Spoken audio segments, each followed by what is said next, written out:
But to get started, so Miranda, like, I'm going to give you a bit of an intro as a blurb, obviously in the show notes, and then sort of as a preamble to this. But in your own words, what do you do, Miranda? I am a farm vet. Mm-hmm. Good start. But I do occasionally do small animal locoming stuff now and again.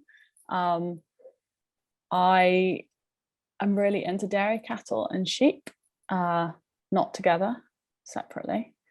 And I am doing a Nuffield scholarship on sheep parasites because I'm really into sheep parasites. Nice one. That is very niche, but we like that.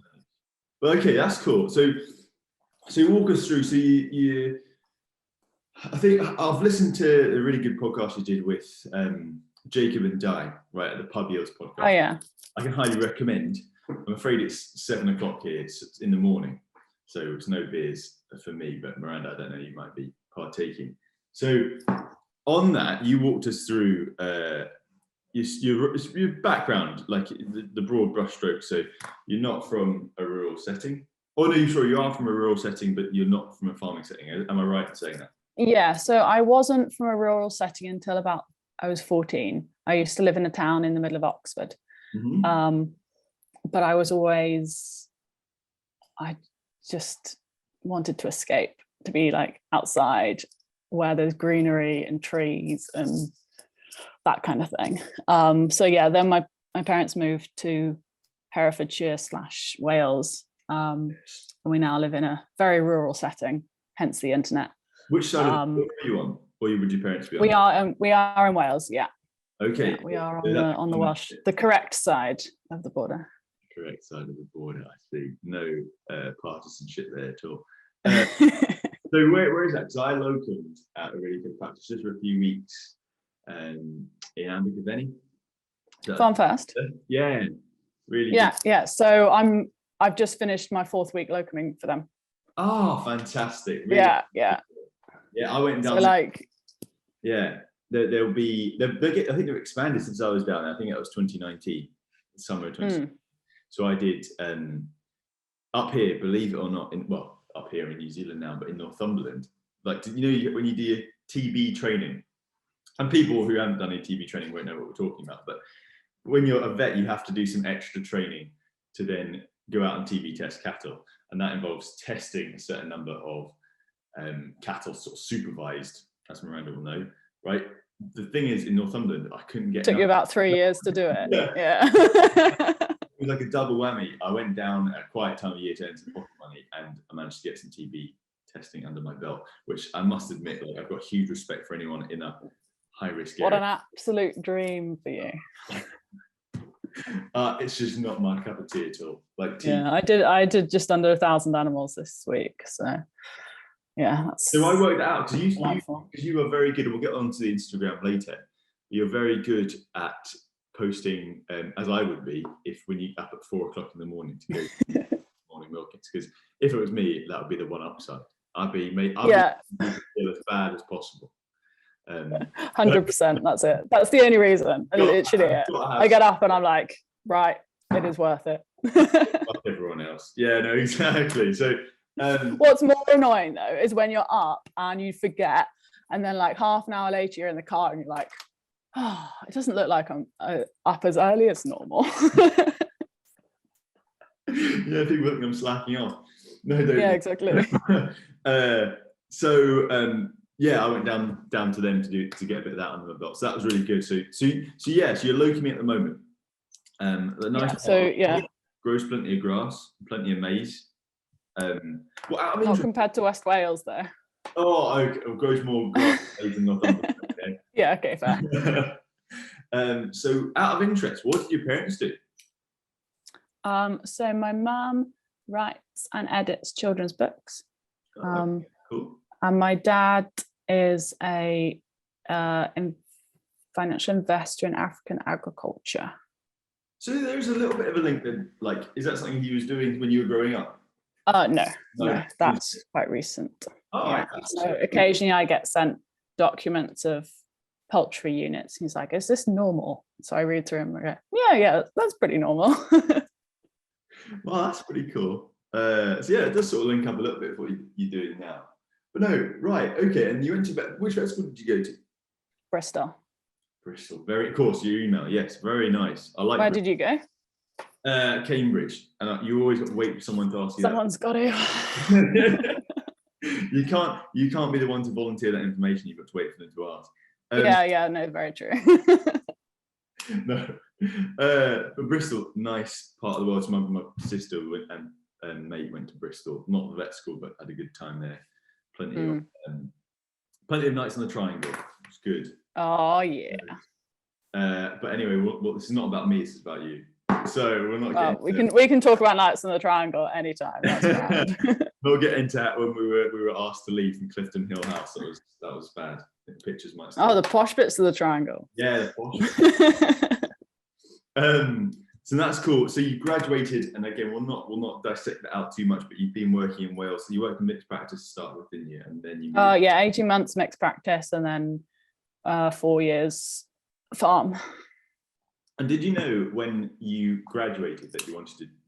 Did you have an inkling that you wanted to do just farm eventually, or were you? Yeah, I think so. I kind of muddled my way through life and uni until about fourth year. Okay. And then so I did 3 years vet, and then I did an intercalation, so an extra degree. And then after that, I went back into fourth year and was like, oh, actually, vetting is like, this is what I want to do. Yeah. And then fourth, fifth year, I was like, oh, I'm pretty into farm, but I was one of those people that didn't really like giving up anything. So I always knew I wasn't interested in horses. Like, that's not a thing that I want to do. But I was always like, oh, if I have the opportunity to do a bit of smalls, then I could pick it up later on if I need to. Yeah. Random shifts, that kind of stuff. Well, so yeah, exactly. So I did 18 months. I found a practice that was majority farm. So that probably should have given me a clue, to be honest, but I obviously didn't see it. So it was about 70% farm, and the rest was smalls. So yeah, started on that really. Nice, and that's probably quite unusual in the UK at the moment now, anyway, because like you'd find a mixed job, but probably the other way around, wouldn't you? You'd find 70% smalls, 30% farm, and it's quite hard, I imagine, to build up a decent farm skill base when you're only doing it 30% of the time. So that's so. You probably be the same again when we have students on placement in final year. That's one of the biggest things playing on their mind. What should they go for? And I must. I don't know how you feel about it, Miranda. I always tell them just to do what they want. Yeah, for sure. Because like I did something very similar for my first 6 months in practice, and there are definitely benefits to doing smalls. Like you say, you can pick it up at a later date. But I think things like surgical skills. So when you're doing small animal, you're castrating dogs every week, you get better. It makes your vasectomies on rams really good. Yeah, exactly. So there are definitely benefits, but if you don't want to be doing it, unfortunately, I think that probably outweighs. There's no point. Everything else. So 18 and months. Also the benefit of doing smalls is you're inside, you don't get wet, and there's a toilet, so you don't have to pee in a bush. Like, there's a lot of positives. I forget. It was. Oh yeah, I'm a man, so I forget that girls have to go pee in bushes. Someone did. One of our first students, when we opened Black Sheep, she said, I had never even considered this. Like, how girls sometimes dehydrate themselves. This might have just been her on placements. Oh no, that's definitely a thing. Not intentionally. You just don't drink water. Yeah. You just don't drink water. Yeah. You don't think like, oh, I shouldn't dehydrate myself, but you're like, oh, probably if I drink that bottle of water, it's going to be annoying. That is mental. But the positives are that you found some really good pea spots that had really nice views. So we used to rank our pea spots on the view and the privacy. Wild wee. Yeah, exactly. That's just the sort of glamour you get with no, that's cool. So you've done your 18 months in that was in Wales as well, wasn't it? Yeah, it's the practice next door to the one I moved to, basically. There you go. That's the way it goes. But then you move down the road. You're doing all farm, and talk to me about. So where that was Carmarthen, was it? Yeah. So the main practice is in Carmarthen, Yeah. and then they had a couple of branches. So by the end of the time I was there, I spent most of my time up Cardigan, the branch up Crimich, Eglwysur, around. If anyone knows West Wales, it's up by Cardigan there, which was great because it was just like a little community of really nice farmers. Most people were block carvers, mainly autumn block carvers, and that's like my thing in dairy that I really enjoy is that tight fertility of the block carvers. Nice. So, yeah, that's cool. So how it was a bigger practice, wasn't it? So by the time you left, do you remember how roughly many vets there were? 22 vets. So yeah, it's pretty big for the UK. Like it's and all farm. So no all farm, yeah. Yeah, like there's a lot of full-time equivalents, I guess. Yeah, so 22 full-time equivalents is what it was. Yeah, big practice. And so like you said, a lot of your work is going to be dairy, and that's very typical for a farm practice anywhere in the world, isn't it? Like it's dairy is probably the bread and butter. But like, and so again, for someone who doesn't know anything about dairy farming, just like that's not necessarily me. I've learned a tiny bit. but imagine you're talking to a child.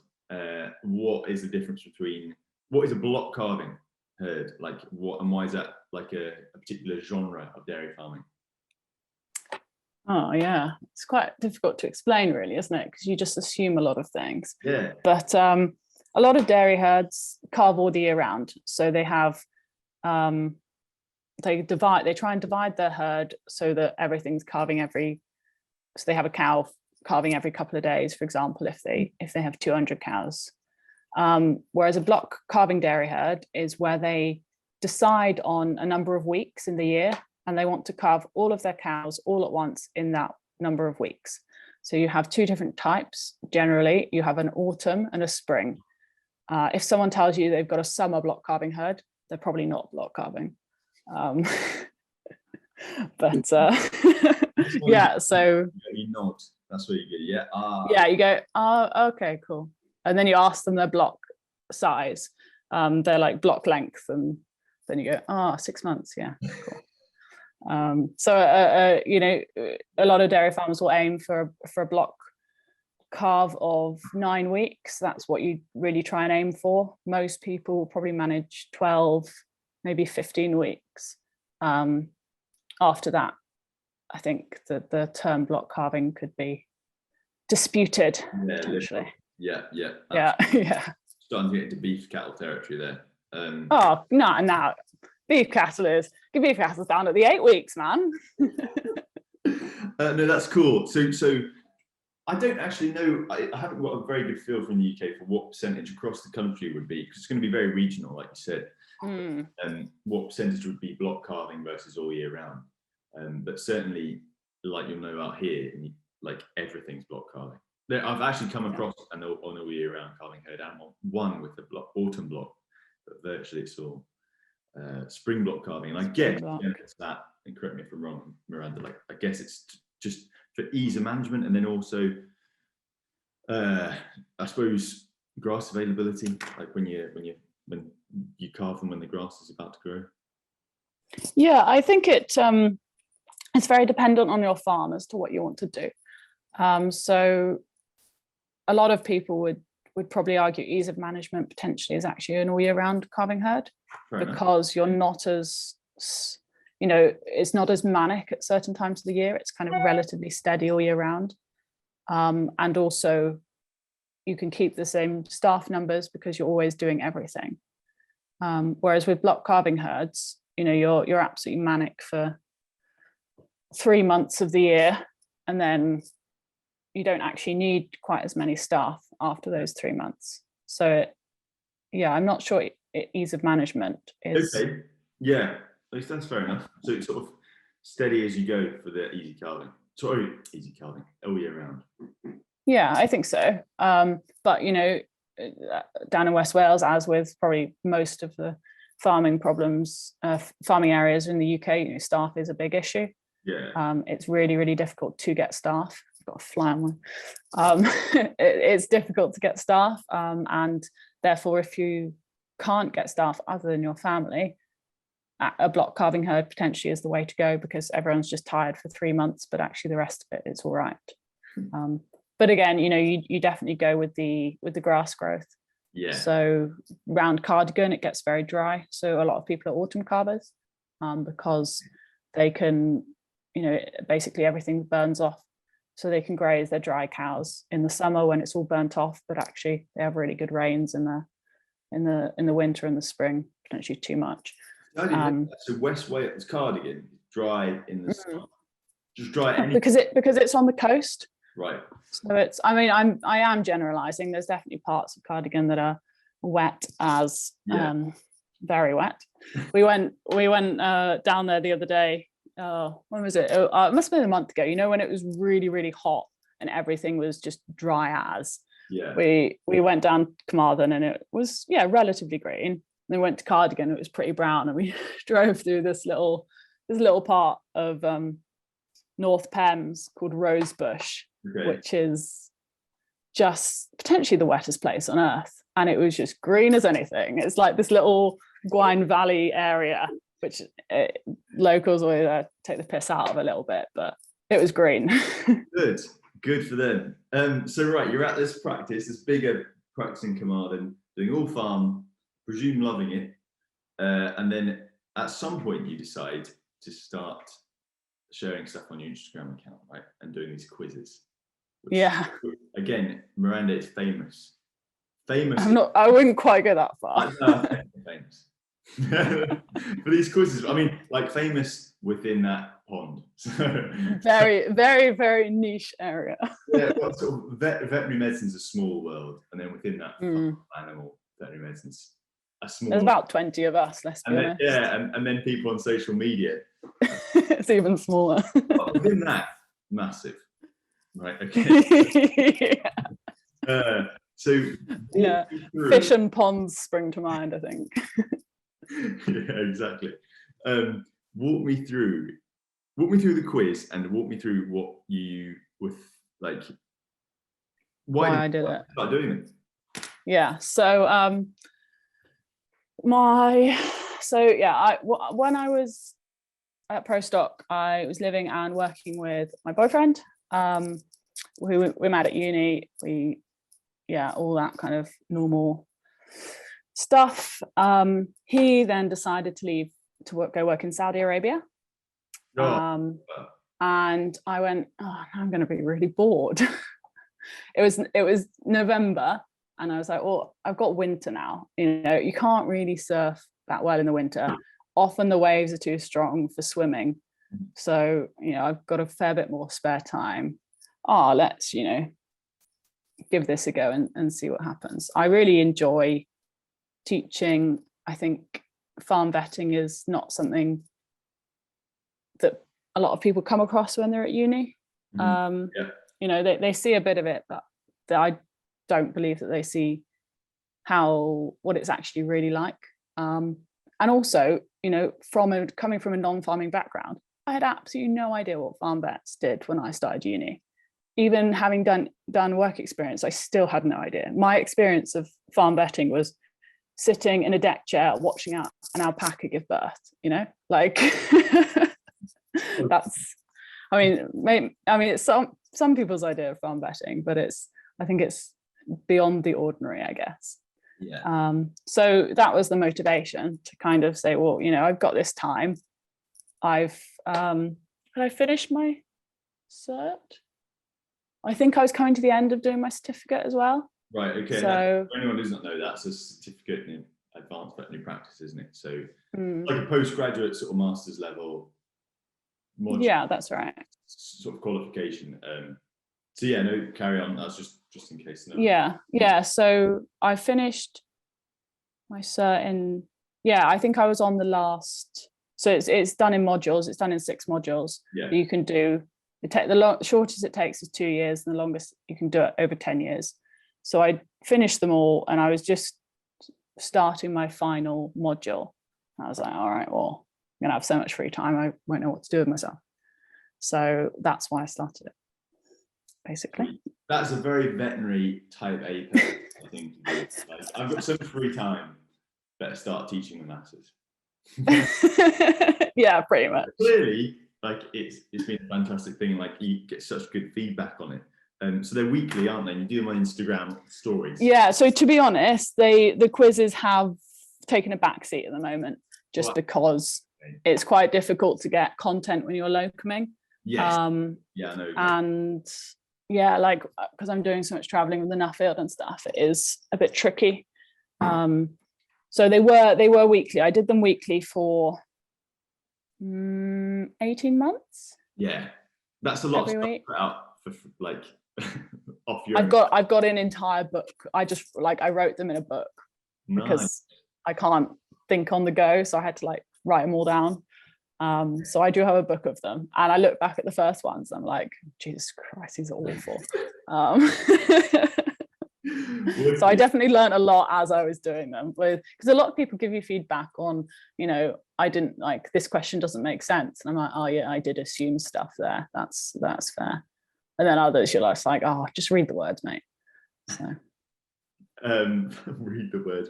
No, that is awesome, and you seem to get a lot of farmers as well as vet students, because that is a big. Instagram is big for that, isn't it? Like it's definitely not so much for vets per se, but definitely students, because they're.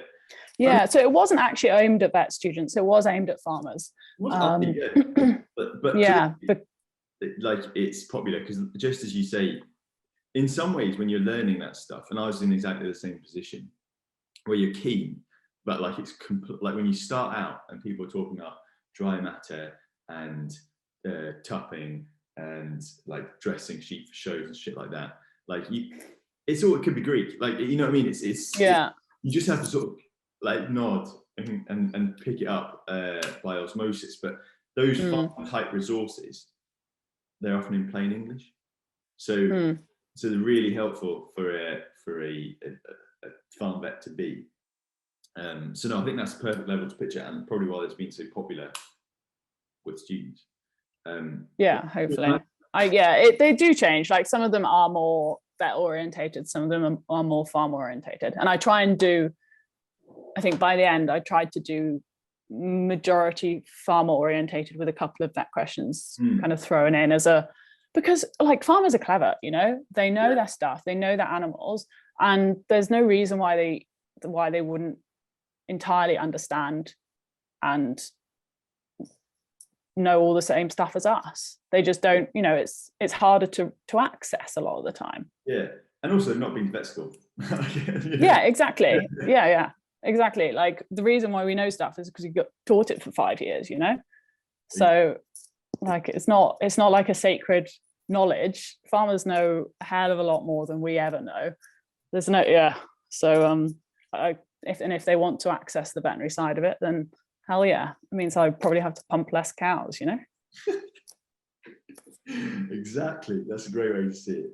And that's a real interesting point you said earlier as well about vet school and farm vetting. Because like the difficulty is, I think with vet school, no one will ever come out of it after 5 or 6 years and say, I could have learned more. Just wish there'd been more contact time, more lectures. Because like I think about what vets today, because you have to learn, it's still there's a limited degree of tracking. So like your farm keen vets can sort of tailor to the farm stuff, and same with every other discipline. Still, everyone's got to know the basics. I don't think I think in the UK there's actually no tracking until 5th year. Let's be honest. Yeah, that's and certainly where I was, there was not like there was 4 weeks of elective now.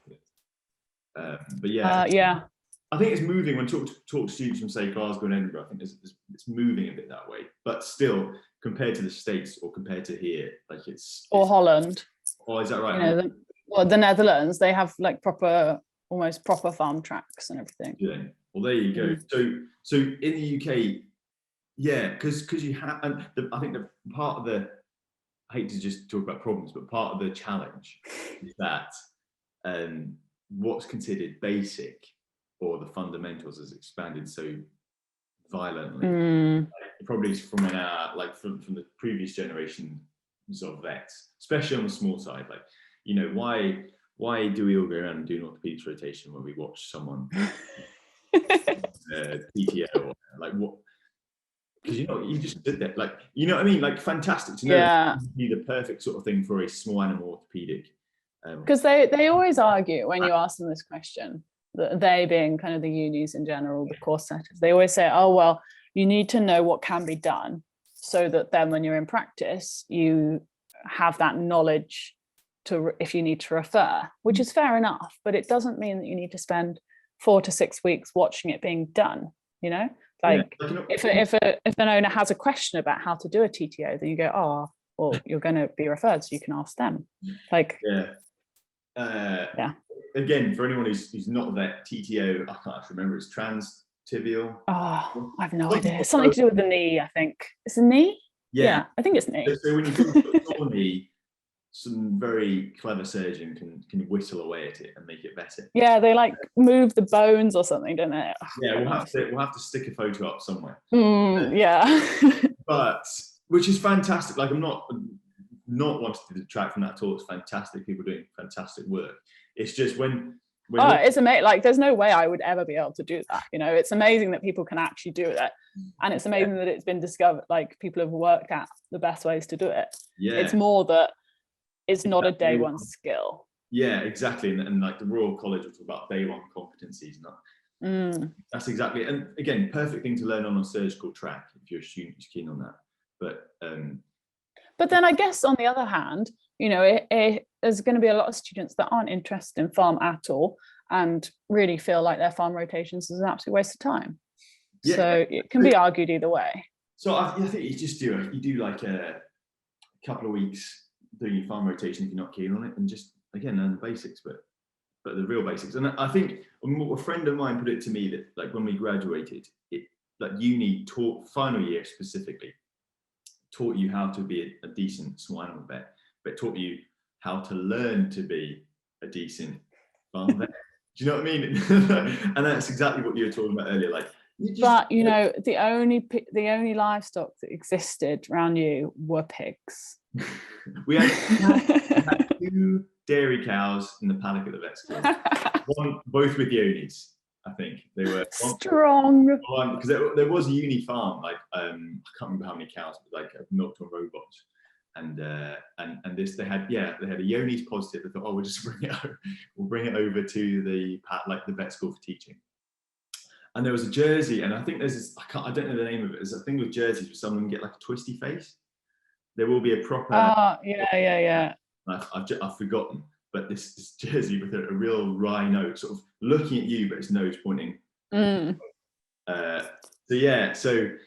it was different, but I suppose you do track to an extent with the EMS, but I think probably could be done differently.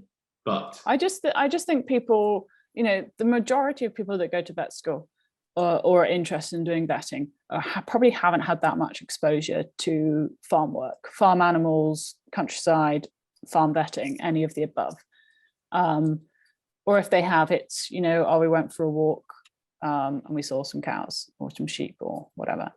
And if you're not exposed to something, then you don't know if you like it or not. Or almost, if you're not exposed to something, you automatically assume you won't enjoy it. It's not on your radar. And also, the other trouble is, this is a whole nother bag of worms, but you know, with like everyone constantly slams farm vetting for being, you know, relatively anti-feminist, sexist, behind the times and everything, which, you know, don't get me wrong, you do get a bit of, but there's so many people out there that don't shout loud enough that actually it's fine. It's wicked. You know, there's so many normal people that are actually nice human beings. There are normal people. No, that's cool. No, that's right. Like because it does. I mean, it's not for everyone. But like, I think that's a really good point about how it's not on your radar. Like, you won't do it. You know what I mean? If you don't know it exists and is a viable thing, you're not going to be. That's awesome. So you are, I presume, enjoying working command with all these block carving dairy farmers.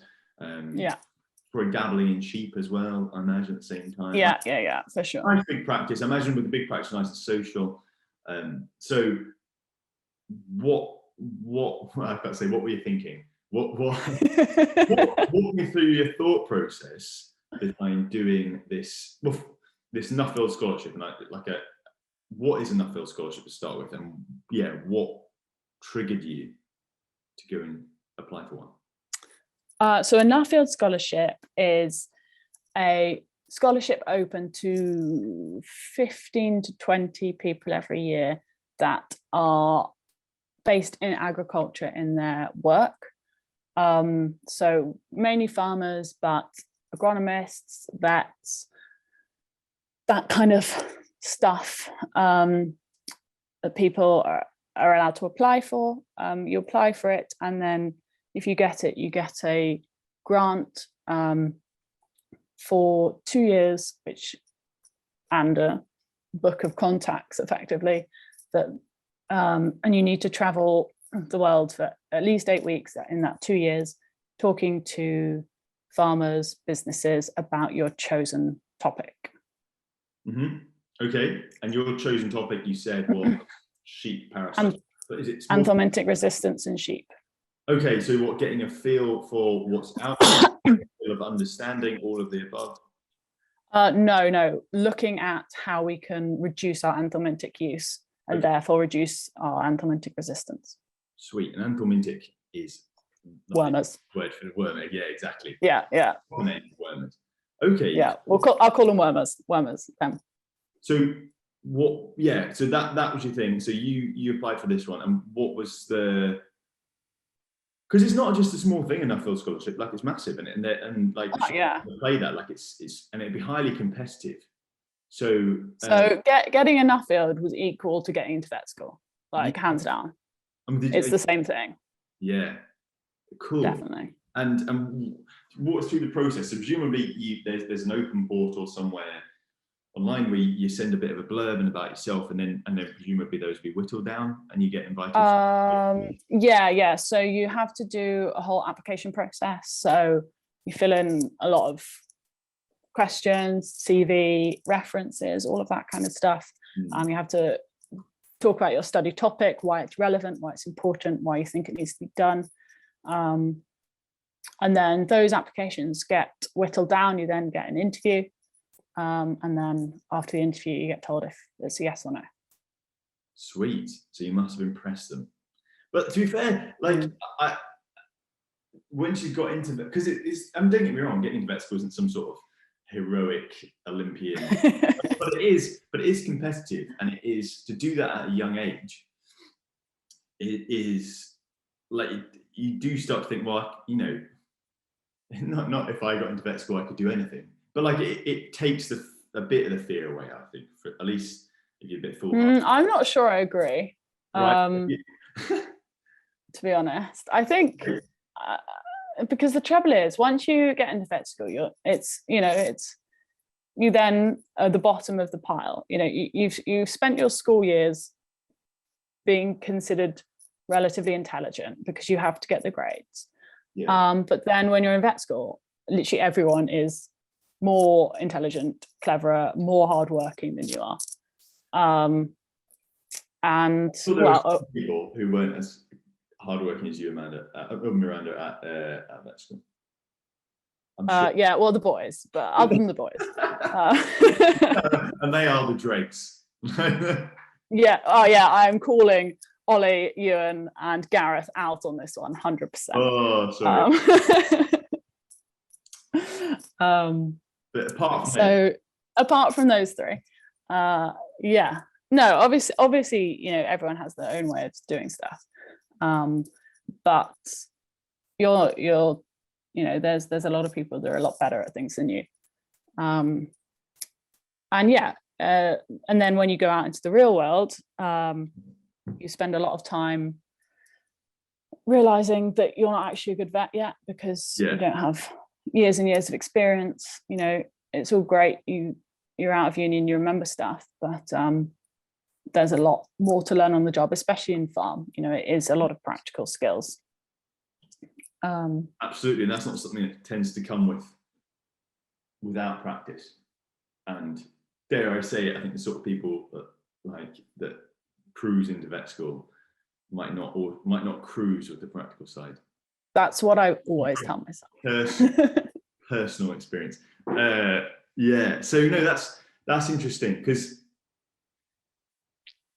you sort of sits you on your ass a bit. I remember the same feeling, because you're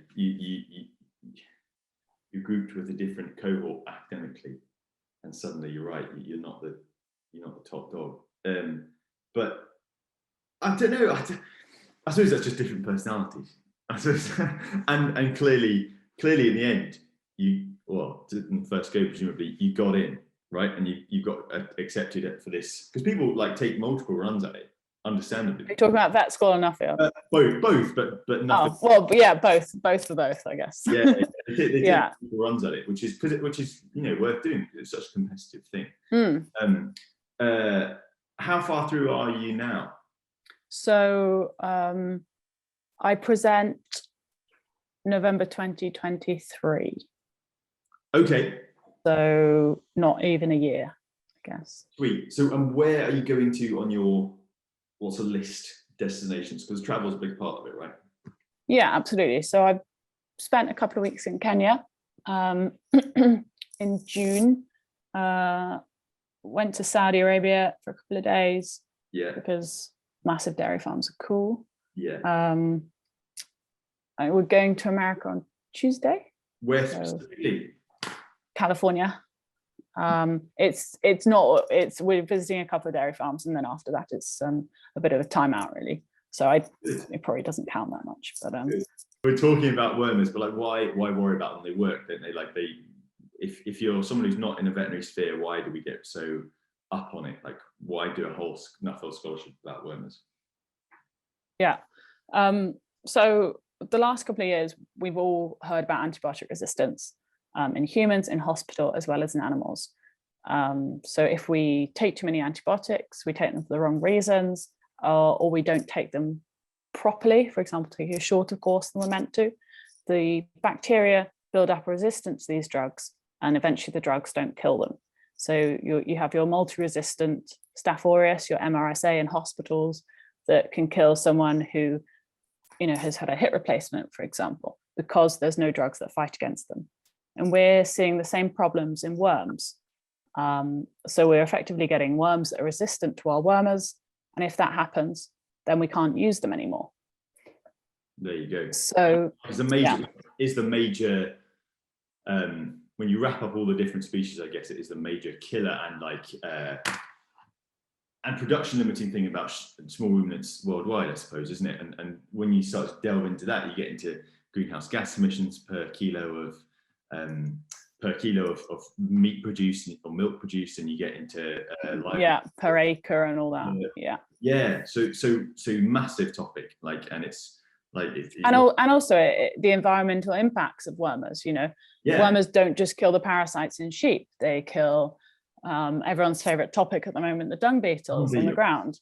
God. But they also go into rivers and streams, and they pollute them, and they kill fish, they kill invertebrates.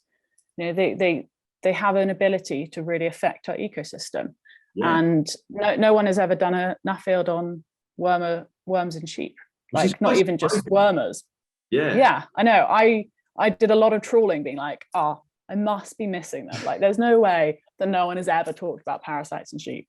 Yeah, no, massive topic. You couldn't have picked a bigger topic to have a run at. Yeah, I know. That's what everyone keeps telling me. They're like, you do realize that's actually quite difficult. I was like, I know. Good on you. And you've done some. So what we missed when I stupidly didn't press record was that you'd been on your visits abroad. You've been and not just necessarily looked at small ruminant farms, which is, I think it's fantastic. You're saying you were fish farming and breeding predators for various types of parasites, which I think is fantastic. And presumably in the USA, are you going to look at some dairy cows or something, or some goats or Or Yeah, mainly dairy cattle, and how they manage things in more challenging environments. yeah. It is, we are going to go and see one of Rupert's friends who's a vet out there.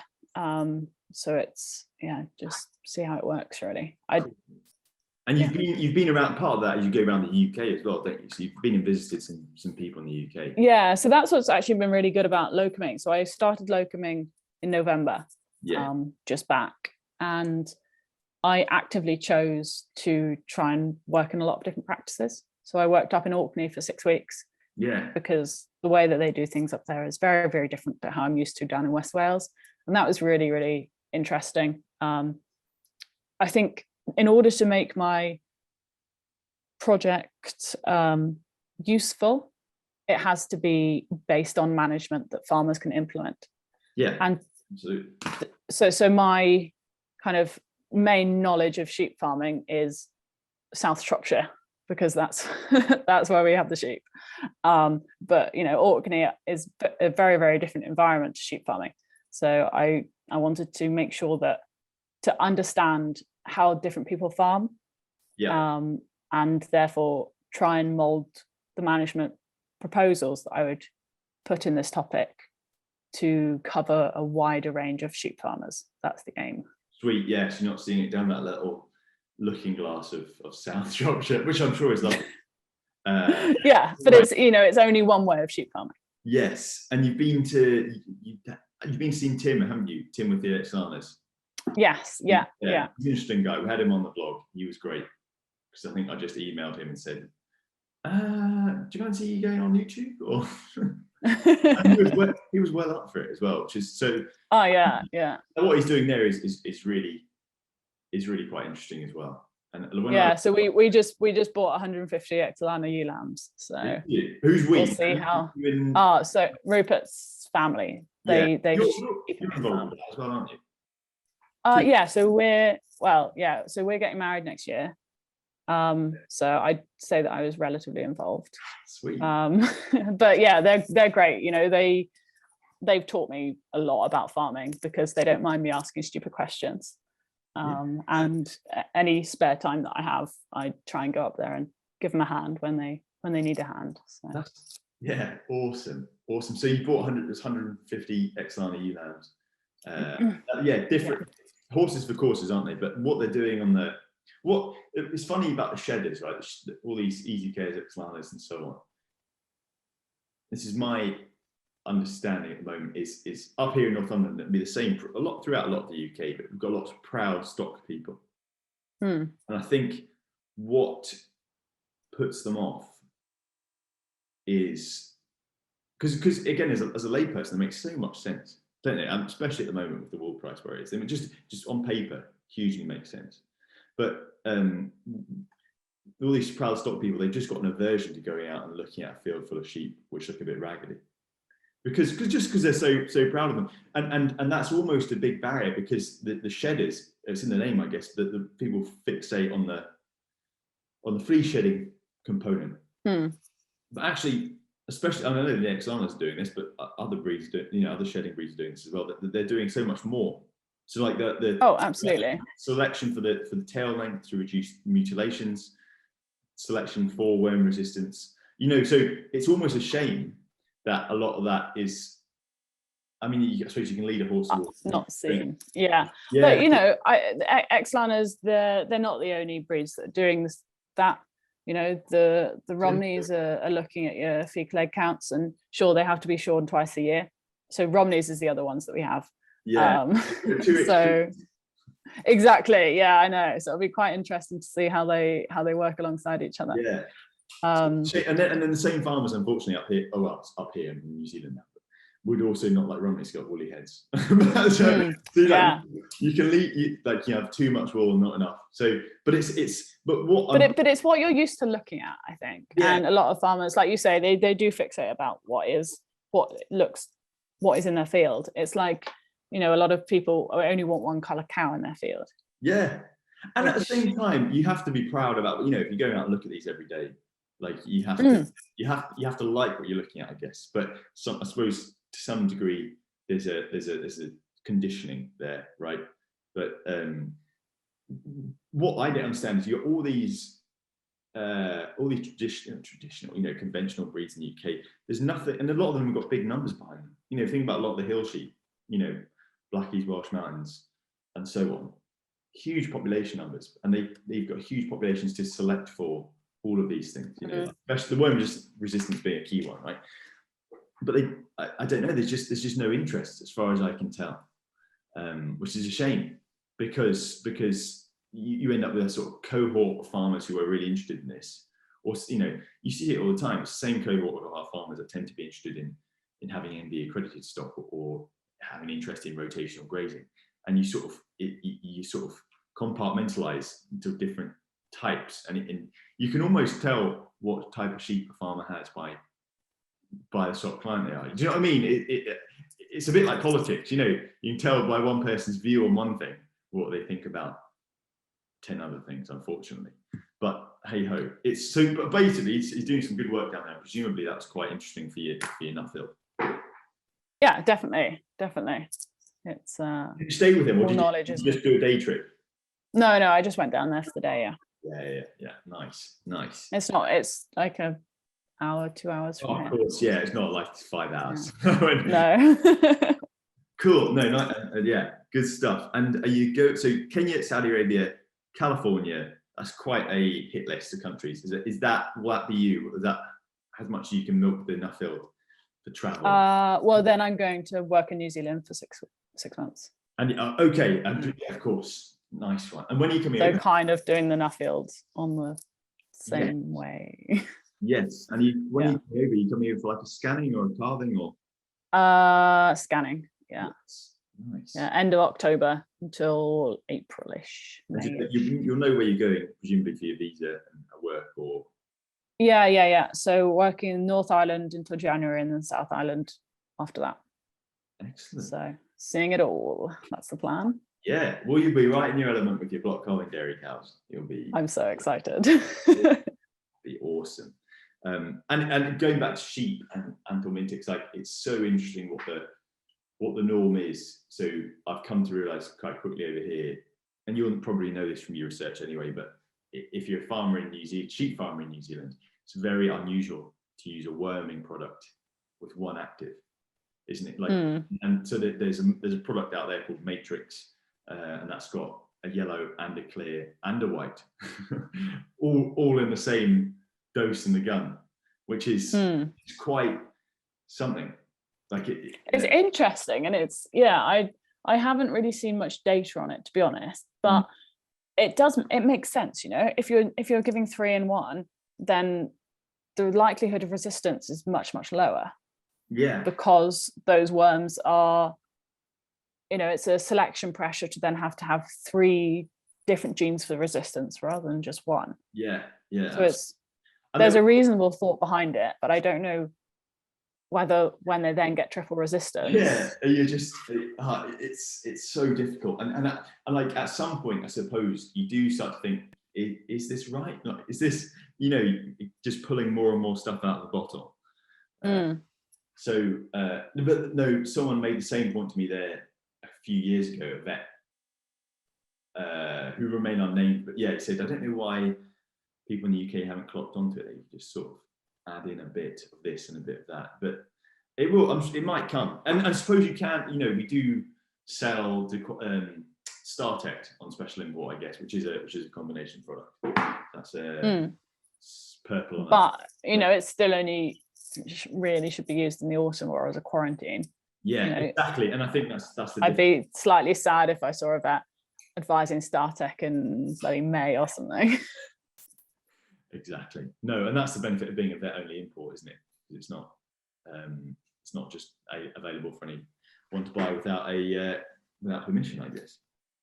But no, that's good. That's good. So November 23, you finish up your Nuffield, and you'll present that, you said. So do you have a nice dinner somewhere or go to a nice hall in London? Yeah, so we have a conference every year.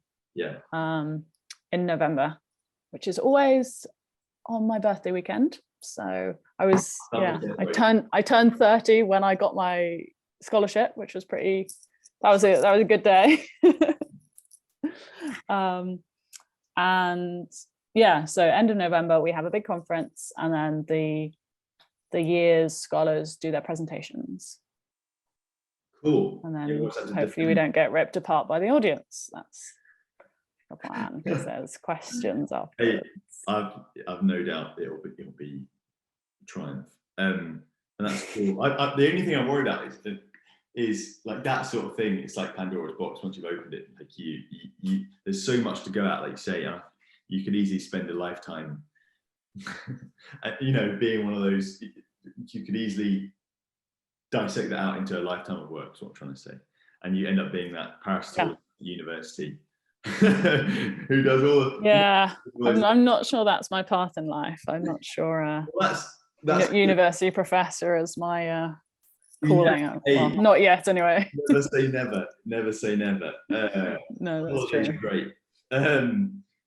That's a really good segue. So you're locuming at the moment. So you're temping at different practices, which is quite a good thing to do, full stop, I think, isn't it? It's quite, it's good money. You get to see how different people do things, get to see a bit of the country. It's very interesting the way different practices work. Yeah, and it just, I remember going, and it just shows you how much you assume about your individual practice is applicable to others, which isn't. So yeah, no, that's good. You're doing that. That's presumably quite fun, meeting lots of new people all the time, meeting lots of new farmers, like you say, seeing how people do things differently. But then you'll sort of sweep up this Nuffield next November. What next? Because I think you're a vet, and I know, right, you're a vet, and I know there's no like, oh well, then I'll just take a rest and like and just settle into things happily ever after. It's like, oh yeah. Well, to be honest, it's not even next November that's the concern. It's bloody June of next year when we come back from New Zealand and we go, oh, where the hell, like I have 0 dependents. When I started locuming, I had 3 dependents and they were all chickens and now dead. So I have 0 dependents. We don't have a house or a life anywhere. So yeah. It's open at the moment. You're free as a bird, and to be very much open. To be fair, with the way veterinary recruitment is at the moment, like that's not an issue. No. To put it mildly, that's not an issue. No, it's absolutely not an issue. It'll be not like, it's a bit strange, kind of not having a base, I guess. Which I think in like 5 years' time, I'll be like, oh, that was so nice. But at the moment, you're like, oh, one day I'll, have a home. Yeah, I know what you mean. But so we'd have to get Rupert on at some point, because I've not met Rupert, but I know what he's doing. Well, I know roughly what he's doing. He's working at that big dairy company based in Saudi. That'd be very cool to hear about that. But is he going up to New Zealand? When are you? Yeah, when are you still in? When do you finish in New Zealand? Should be out here until September 23. Oh well, we'll have to meet up then. Yeah, we'll have to do a proper Joe Rogan style podcast. We get cameras set up, get some drinks. We'll be on the same time zone then, so it won't be. Calm down. Whereabouts in New Zealand are you? We're down in like on the border of Western Otago and Southland. So like when you tell Kiwis where you're going, well, when we were, they went, oh. I'm based in Gore, and whenever you tell someone you're going to Gore, they if they're not from here, they're quite surprised. But it is lovely. Yeah. It did rain for the first 2 weeks we were here, but since then it's been gorgeous, and it's very much like big herds, sort of capital of intensive winter grazing. Rightly or wrongly, and some big farmers, and all very. Are you staying down there the whole time? Well, we'll see. I think we're toyed with the idea of moving, sort of doing what you're planning to do, and switch around. But to be honest, it was just because we were applying during COVID to get over. It was very much a case of just want to get out there, and get out there and work out the plan after that. Shoot, what was they say, ready, fire, aim sort of philosophy. So yeah, so we'll see. But it's not a massive country anyway. So planning to at least if we stay down here for work, we'll get up and about. Oh yeah. Well, we like our plan is to, whenever we're not working, is to see as much of New Zealand as we possibly can. So after January, we'll be working down Ashburton. Yeah. So it's only like 4 hours to where you are. The Kiwis no bother. They're like the Australians. They just get them. Oh, 4 hours. Yeah, no bother. Get in the car. Yeah. Well, I drove from Orkney to South Wales in a day, which is 15 hours driving. So like it's doable. No bother. Right, Miranda, I appreciate we're like an hour now, and it's Saturday night, and you've probably got better things to do in the UK. You'd be surprised. I spent the entire day chipping words with my dad, so my life is right up there. That's the glamour. I know, right? Sweet. Well, thanks heaps for coming on, and I'll put, like I say, when I put this online, I'll put a load of show notes in, so we'll link to your Instagram and anything else you fancy. So, but thanks very much, Matt. Fucking hell. Thanks very much, Miranda. I don't even know an Amanda. No bother. I get called random names all the time. I bet. Right, I shall leave you to it, but thanks again.